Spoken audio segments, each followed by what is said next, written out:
السلام علیکم ورحمۃ اللہ وبرکاتہ۔ ان الحمد للہ نحمده ونستعینه ونستغفره ونعوذ باللہ من شرور انفسنا ومن سیئات اعمالنا، من یهده اللہ فلا مضل له ومن یضلل فلا هادی له۔ نشهد ان لا الہ الا اللہ وحدہ لا شریک له، ونشهد ان محمدا عبدہ ورسولہ۔ اما بعد، اعوذ باللہ من الشیطان الرجیم، بسم اللہ الرحمن الرحیم۔ قال اللہ تبارک و تعالی فی القرآن المجید وَإِن تُطِیعُوهُ تَهْتَدُوا صدق اللہ العظیم۔ یہ 2 دن کی زندگی جو اللہ رب العزت نے انسان کو دی ہے، یہ ایک محاورے کے طور پر استعمال کیا جاتا ہے۔ انسان کو جو زندگی دی گئی ہے وہ صرف ایک کھیل اور تماشا ہے۔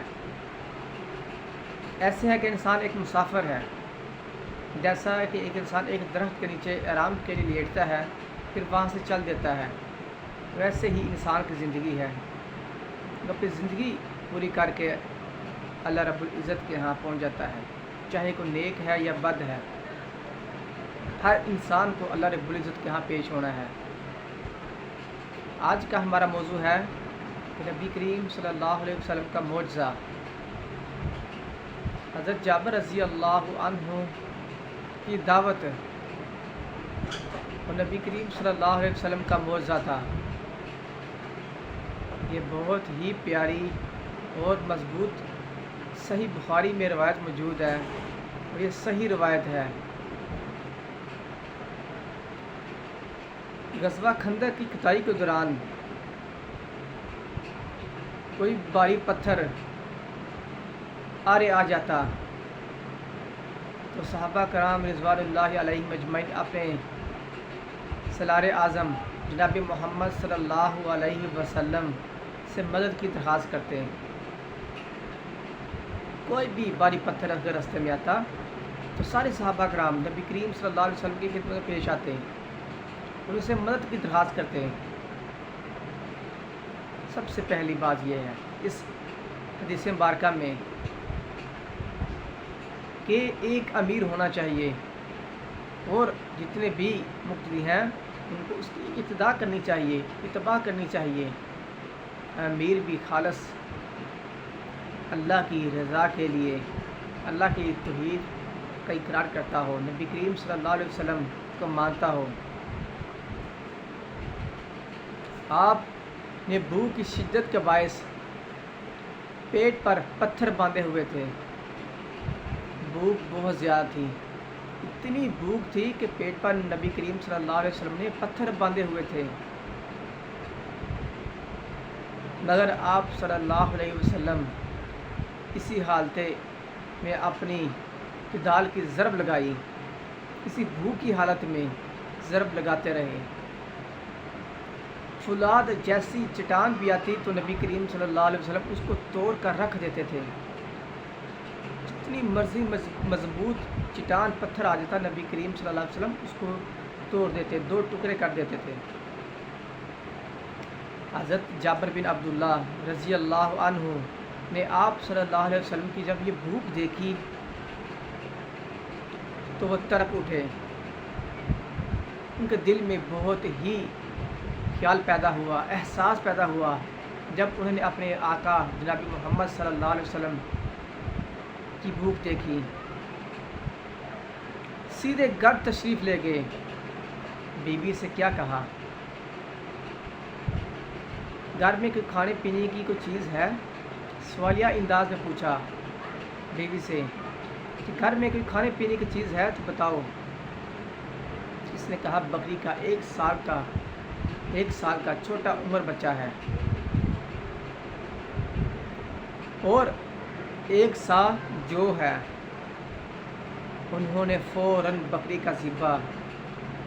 کا بچہ ذبح کیا، اور جو ہے اس کو پیسا، اس کا آٹا گوندا، تیاری شروع کر دی گئی۔ حضرت جابر رضی اللہ عنہ سے برداشت نہ ہو سکا، بکری کا بچہ ذبح کیا، اور گھر میں جو تھا اس کو پیس کر اس کا آٹا بنایا گیا، اس کو گوندا گیا۔ اب حضرت جابر رضی اللہ عنہ نبی کریم صلی اللہ علیہ وسلم کی خدمت میں پیش ہوئے۔ جیسے نبی کریم صلی اللہ علیہ وسلم عزت والے تھے، اللہ نے بلند مقام دیا تھا آپ صلی اللہ علیہ وسلم کے یار صحابہ کرام، اللہ تعالیٰ نے ان کو بھی بڑی عزت دی تھی، بڑی اچھی تربیت دی تھی، استاد بھی اعلیٰ، شاگرد بھی اعلیٰ۔ چپکے حضرت جابر رضی اللہ عنہ نے نبی کریم صلی اللہ علیہ وسلم کو اور 2 ساتھیوں سمیت کھانے کی دعوت دی۔ نبی کریم صلی اللہ علیہ وسلم کو چپکے دعوت دی کھانے کی، فرمایا ساتھ 2 ساتھی اور لے آئیں۔ اللہ کے رسول اللہ نبی کریم صلی اللہ علیہ وسلم نے جو ہی یہ پیغام سنا تو فوراً اہل خندق سے مخاطب ہو کر فرمایا، اعلان کیا، دعوت 3 آدمیوں کو دی۔ نبی کریم صلی اللہ علیہ وسلم کا موضع دیکھیں پیارے بھائیوں، میرے سامعین ذرا سنیں غور سے، اللہ پر توکل کس طرح ہونا چاہیے۔ نبی کریم صلی اللہ علیہ وسلم نے خندق والوں سے مخاطب ہو کر کیا فرمایا؟ یا ایھا الناس، اے لوگو، ان جابرا صنع لکم طعاما فہیا ھلا بکم، لوگو جابر نے تمہاری دعوت کی ہے، آؤ آؤ سب کھانے کے لیے چلیں۔ یہ صحیح بخاری میں روایت ہے، بہت ہی شاندار اور مضبوط روایت ہے، حدیث نمبر 4101 نمبر ہے۔ صحابہ کرام سینکڑوں کی تعداد میں تھے، مسلسل کئی دنوں سے بھوکے مہاجر اور انصار جو جہاد کی سرشاری میں خندق کھود رہے تھے، یہ صحابہ کرام سینکڑوں کی تعداد میں تھے اور بھوکے تھے اور نبی کریم صلی اللہ علیہ وسلم کی خدمت میں پیش تھے، جنگ کی تیاری کے لیے خندق کھود رہے تھے۔ انہوں نے دعوت کا سنا تو فوراً جابر رضی اللہ عنہ گھر کے چرچ کی طرف چل پڑے۔ ایمان دیکھیں، تابع داری دیکھیں، نبی کریم صلی اللہ علیہ وسلم نے ایک اعلان کیا تو سارے صحابہ کرام نے کام چھوڑ کر چل دیے۔ کتنے اس حدیث مبارکہ میں مسئلے اخذ ہوتے ہیں۔ ان کے آگے ان کے امام مربی اور محسن تھے، اپنی شدید بھوک کے باوجود دوسروں کے لیے ایثار قربانی کرنے والے جابر رضی اللہ عنہ کے گھر جا رہے تھے۔ صحابہ کرام پیچھے تھے، نبی کریم صلی اللہ علیہ وسلم ان کے آگے تھے اور حضرت جابر رضی اللہ عنہ کے گھر کی طرف جا رہے تھے۔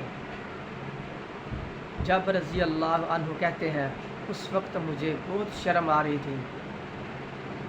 خود بیان کرتے ہیں، صحیح بخاری میں بیان کرتے ہیں کہ مجھے بہت زیادہ شرم آ رہی تھی، میں رہ کر سوچ رہا تھا کہ کھانا تو محض چند افراد کے لیے لائق ہے، اور ادھر سینکڑوں کی تعداد میں صحابہ کرام میرے گھر کی طرف آ رہے ہیں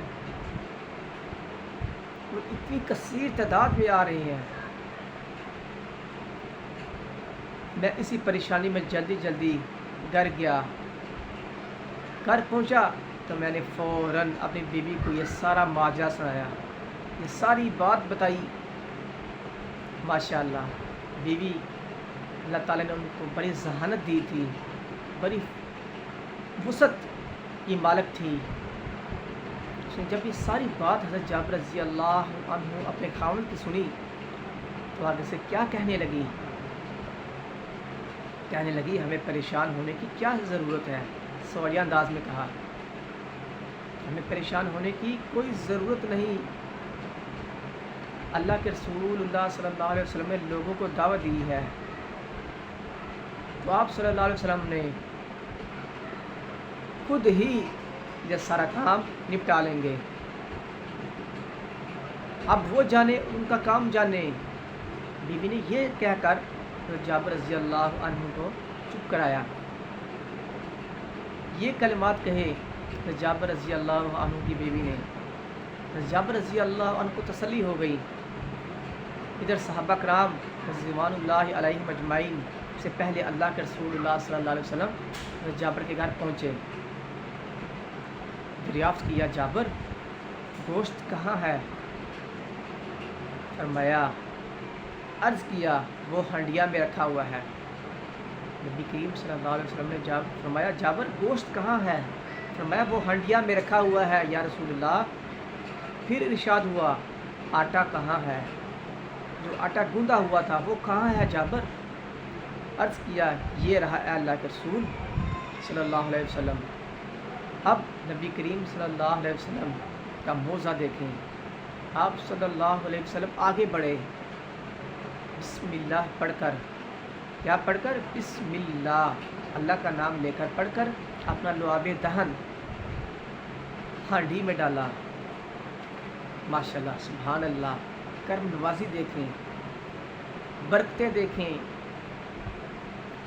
جابر والوں کی ساری کی ساری ٹینشن ختم ہو گئی، اور اوپر سے ڈکنے پر آٹا لگایا، تاکید فرمائی کہ ڈکنا نہ اٹھانا۔ جو آٹا گوندا ہوا تھا اس کے اوپر ڈکنا لگا دیا۔ نبی کریم صلی اللہ علیہ وسلم نے فرمایا اس ڈکنے کو نہ اٹھانا۔ پھر فرمایا آٹے کو کپڑے سے ڈھانپ دو، روٹیاں پکاتے چلے جاؤ۔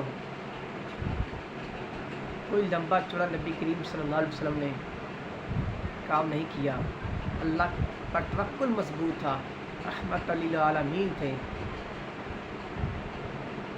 بعد ازاں مجھے حکم دیا جابر 10 کی تعداد میں اپنے ساتھیوں کو کھانا کھانے کے لیے اندر بلاتے جاؤ، 10 کی تعداد میں۔ صحابہ کرام 10 کی تعداد میں داخل ہوتے، سیر ہو کر پیٹ بھر کر کھانا کھایا، پھر دوسروں کے لیے خالی جگہ کر کے واپس چلے جاتے۔ پہلے 10 آدمی آتے، وہ کھانا کھاتے، پیٹ بھر کر کھانا کھاتے، وہ چلے جاتے، پھر دوسرے 10 آدمی آتے۔ اسی طرح یہ معاملہ چلتا رہا، 10 آتے گئے چلے گئے، 10 آئے چلے گئے، سب نے کھانا سیر ہو کر کھایا۔ بچہ بکری کا کتنا تھا؟ 1 سال کا، 1 سال کی عمر کا چھوٹا سا بچہ بکری کا تھا، اور آٹا 1 سا جو تھا اس کو گوندا ہوا تھا، آٹا بھی کم تھا اور گوشت بھی کم۔ لیکن آئے کون تھے؟ پیارے رسول اللہ صلی اللہ علیہ وسلم آئے تھے۔ نبی کریم صلی اللہ علیہ وسلم کو اپنے اللہ پر بہت زیادہ بھروسہ تھا۔ ہانڈی میں لعاب دہن ڈالا، اوپر ڈکنا دیا، آٹے کے اوپر کپڑا ڈالا۔ اسی طرح باری باری صحابہ کرام کو بٹھاتے اور کھانا کھلاتے رہے۔ اسی طرح تمام انصار مہاجرین کھانا کھا کر سب فارغ ہو گئے، مگر ہنڈیا کے اندر گوشت مذکور اسی طرح ہی موجود تھا۔ اس گوشت ذرا بھی کم نہیں ہوا، اس میں قلت آئی ہی نہیں، ویسے کا ویسے ہی تھا۔ تمام کے تمام صحابہ کرام نے سیر ہو کر کھانا کھایا۔ آٹا بھی اسی طرح برقرار تھا، جتنا گوندا تھا ویسے کا ویسے ہی آٹا پڑا تھا۔ یہ نبی کریم صلی اللہ علیہ وسلم کا بہت بڑا معجزہ تھا۔ اللہ کی طرف سے یہ خاص مدد تھی اور اپنے مومنین پر خاص رحمت تھی۔ آخر میں جناب رسالت رسول اللہ صلی اللہ علیہ وسلم نے ارشاد فرمایا، جابر اب اپنے اہل خانہ کے ساتھ مل کر کھانا کھا لو۔ پہلے آپ نے صحابہ کرام کو کھانا کھلایا، پھر نبی کریم صلی اللہ علیہ وسلم نے کھایا، اس کے بعد جو گھر والے تھے جابر اس کے اہل خانہ، پھر انہوں نے کھانا کھایا، اور پھر پڑوسیوں کو بھیجا، حکم کیا پڑوسیوں کو بھیجو۔ وہ کہتے ہیں کہ میں قریب ہوا اللہ کے رسول اللہ صلی اللہ علیہ وسلم، تو ان کی طرف دیکھا، مسکرا رہے تھے اور فرما رہے تھے اشہد انی رسول اللہ، میں گواہی دیتا ہوں کہ میں اللہ کا رسول ہوں۔